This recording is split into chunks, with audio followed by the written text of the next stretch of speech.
Robbing kim? Robbim Alloh. Dining qaysi? Dinim Islom. Payg'ambaring kim? Payg'ambarim Muhammad sallallohu alayhi vasallam. Kitobing qaysi? Kitobim Qur'oni Karim. Tilaging nima? Tilagim iymon. Qiblang qaysi? Qiblam Kabatulloh. Millating qaysi? Ibrohim Halilulloh millatidanman. Kimning mazhabidansan? Imom Azam Abu Hanifa mazhabi. Do'stlaring kim? Do'stlarim chahor yorlar. Ular kimlar? Abu Bakr Siddiq, Hazrati Umar, Hazrati Usmon, Hazrati Alidir. Qachondan beri musulmonsan? Al-Misqdan beri. Al-Misoq nima? Alloh taolo ruhimizni yaratib, ulardan va'da olgan kun. E'tiqoding qaysi? Ahli sunna val jamoa e'tiqodi. Kimni yaxshi ko'rasan?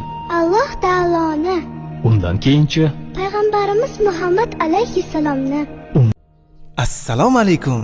Dilana, qalaysan? Va alaykum assalom. Rahmat tog'a. Labbay. Ho, o'sha kuni iymon haqida gaplashgandik-a? Aha. Iymon nima edi? Iymon Alloh taologa ishonish. Bo'ldimi? Shu xolosmi? Yo'q. Xo'sh, Iymonda 7 ta farz bor. farz? Aha. Nima u farz? Farzmi? Farz Allohning buyrug'i degani. Qur'onda buyurilgan narsalar farz bo'ladi. Farzni bajarganlar dunyoda eng baxtli odamlar bo'ladi.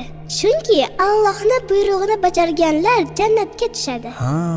Masalan, qaysi buyruqlar? Masalan, islomning 5 ta ustuni bor-ku. Qaysi? Iymon, namoz, roza, zakot, haj. Xo'sh, Mana shularni qilish farz-da. qoyil. Buni ham ustozlardan o'rganganmisan? Ha-da. Alloh rozi bo'lsin o'sha ustozlaringdan. Xo'sh, farz nimaligini bildik. Islomdagi 5 ta ustunni bildik.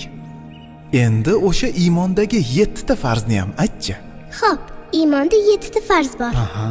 Birinchi, Allohga iymon keltirish. Ikkinchi, Allohning farishtalariga